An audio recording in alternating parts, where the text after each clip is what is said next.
Olá pessoal, começando mais um programa aqui no canal Nós e o Universo. O assunto hoje é bem interessante. Vamos falar sobre asteroides e todas as consequências que os rodeiam.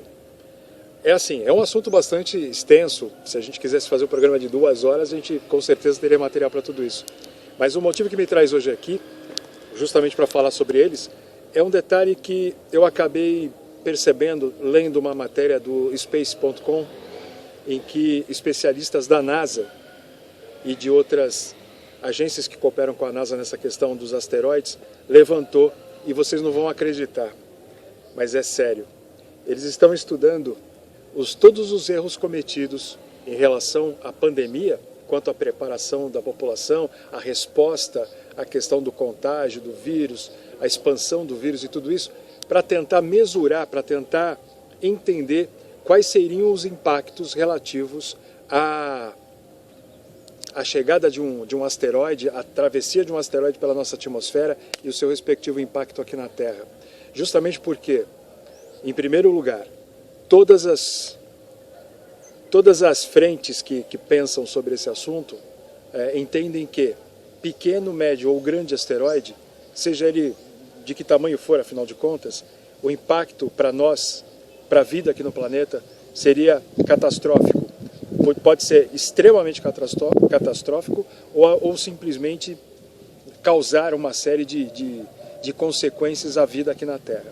Então, seja independente do grau em que isso possa acontecer, o importante a gente dizer aqui é que a NASA e todas as agências e comissões vinculadas a ela, no que tange a questão de objetos que transitam pelas proximidades aqui da nossa órbita, da órbita terrestre, estão preocupados em aprender qual é a forma mais imediata para responder a uma possível chegada de um objeto vindo de fora, impactando aqui na superfície terrestre.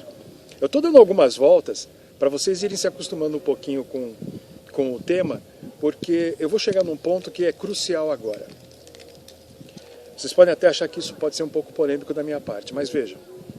Eu outro dia disse, numa live inclusive que a gente fez há um tempo atrás, eu falei que um reflexo positivo da pandemia pelo planeta já era visto, já era notado com relação à diminuição da poluição em alguns lugares, visto inclusive, detectado por imagens de satélite. Isso é sensacional por um lado. Quer dizer, na medida em que a gente restringiu a mobilidade humana e a produção industrial, nós percebemos diretamente, ou seja, imediatamente, impactos positivos na questão da poluição do planeta. Desculpe, eu vou parar aqui um pouquinho, eu vou voltar a um assunto que é importante. OMS, Organização Mundial da Saúde. Muito criticada por alguns, muito elogiada por outros, mas a grande verdade é que ela foi extremamente prejudicada quando começou todo esse processo da pandemia. Por quê? Porque a OMS, ela também ela administra, ela gerencia a crise em saúde quando ela recebe ou a partir do recebimento de informações de outros órgãos conectados a ela para poder organizar a metodologia de como enfrentar aquela questão de saúde daí para frente. Até onde eu soube, a OMS foi prejudicada porque ela recebeu informações falsas, recebeu informações técnicas não completamente resolvidas, e por isso mesmo ela demorou um pouco mais a dar resposta ao mundo em relação à pandemia. Trocando em miúdos, ela demorou um pouco para declarar pandemia. E isso fez com que países, regiões, territórios também demorassem um pouco mais a tomar suas devidas providências em relação a isso. Vocês estão vendo? É nesse sentido que a pandemia ensina como a gente poderia lidar com uma coisa tão complicada quanto o impacto de um asteroide aqui no nosso planeta. Como eu falei, não importando o tamanho dele, se é para extinguir ou se é para causar grandes problemas na Terra, ainda mantendo a humanidade e a vida aqui de alguma forma.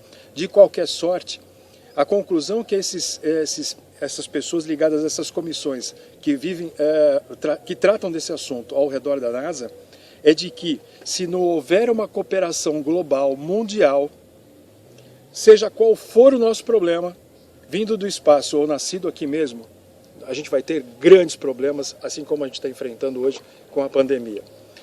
A visão desses caras é de que se cada país, se os países deixarem um pouco essa questão de fronteiras, a questão de, vamos dizer assim, soberanias, de lado e começarem a se integrar um pouco mais pela saúde, pela preservação da vida no planeta, aí sim nós temos alguma chance contra algo deste nível, como a entrada de um asteroide aqui na nossa atmosfera e o atingimento dele aqui na superfície da Terra.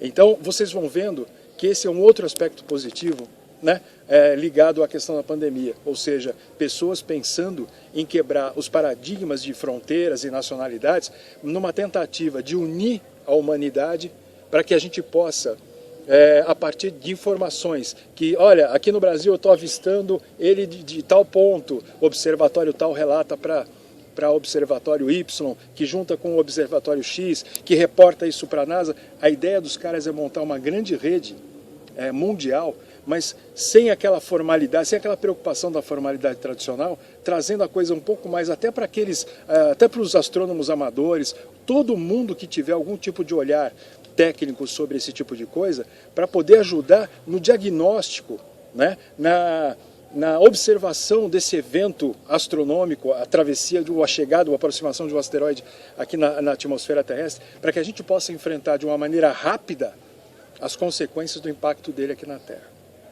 Dito isso, e vendo a preocupação dessas pessoas, inclusive aprofundando um pouquinho a pesquisa sobre quem são essas pessoas, eu cheguei à conclusão de que, além e fora tudo que eu já falei para vocês, em relação às mudanças da nossa órbita ao redor do Sol, dos outros planetas que compõem o Sistema Solar, como eu já disse anteriormente, nós estamos caminhando realmente para uma fase em que, ainda que de forma velada, e eu acho que esse é um detalhe importante para a gente comentar daqui a pouco, ainda que de forma velada, você percebe no comportamento de alguns profissionais que têm as informações verdadeiras na mão, de que a gente vai encarar em breve uma situação muito complicada nesse nível, a esse respeito. Eu tenho a impressão que os cinturões, o cinturão central de detritos que a gente tem aqui, que não é o Kuiper, é o cinturão de asteroides, e o cinturão de Kuiper lá atrás, lá para trás de Netuno, de alguma forma vão estar um pouco mais presentes no nosso cotidiano daqui para frente. Seja por interferências gravitacionais, que esse era um receio que a gente tinha também. Então mudam-se as órbitas, mas se atraem novos objetos para o interior da galáxia, ou seja, mais próximos de nós aqui, mais próximos de Marte, mais próximos de Vênus, e a coisa começa a ficar mais estranha. Alguns dias atrás observaram um objeto azulado, né, mudando de cor. Estamos em São João, né, festa junina. Um objeto azulado atravessando os céus do oeste, se não me engano, da Austrália. Sim, estão estudando ainda para tentar determinar o que era exatamente. Não se sabe ainda se é um pequeno asteroide ou se era um cometa ou algo misto dos dois, porque inclusive já detectaram corpos astronômicos voando por aí com características de cometa e que são, na verdade, asteroides. Enfim, a nossa astronomia, a astronomia mundial, ela está se reinventando agora, porque muitas informações chegam e para transformar a realidade que nós conhecíamos até bem pouco tempo atrás. Não quero esticar muito a nossa conversa aqui. Como sempre, aqui no canal Nós Universo, a gente tem sempre a preocupação de tentar ajudar vocês a abrir um pouquinho mais a mente para coisas novas que vão chegar, que vão aparecer. Portanto, eu acho que é importante, fora tudo que nós já falamos, a gente começar a criar uma consciência um pouco mais receptiva à ideia de que, em algum momento, daqui a pouco, a gente pode ter um outro evento mais impactante do que uma pandemia, como, por exemplo, a entrada de um objeto vindo do espaço, impactando a superfície terrestre e alterando a vida aqui no planeta de alguma forma. Vamos nos preparar para isso, vamos nos conscientizar disso e vamos tentar fazer o nosso papel, ainda que seja pequeno, para contribuir nessa questão da resposta, né, a que os órgãos que realmente controlam esse tipo de coisa precisam. É fato também que, dito por pessoas do alto escalão dessas comissões, que é muito importante a prevenção, ou seja, quanto antes detectarem o objeto chegando na direção da Terra, melhor. E ao contrário do que você e eu pensávamos, com tanto satélite que tem no ar, com tanta sonda que tem voando por aí, eles não têm ainda uma sonda exclusivamente com esse tipo de objetivo, com esse tipo de foco, em observar os objetos que realmente se aproximam da Terra. Fiquei sabendo de outro dado preocupante, que diariamente aqui na Terra chega a cair um pouco mais de uma tonelada e meia de pedras vindas do espaço. uma hora dessas a coisa pode realmente engrossar. E é por isso que esse pessoal está preocupado.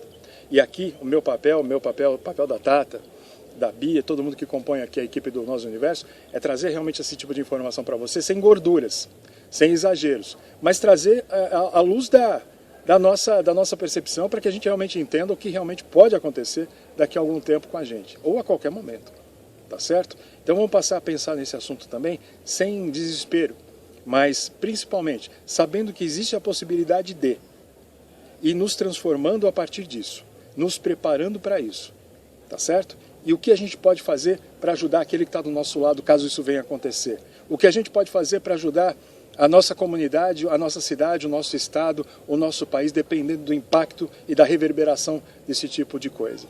Tá certo? Vamos começar a pensar nisso porque o futuro está logo aí. Tá joia? Grande abraço para vocês. A gente se vê no próximo programa.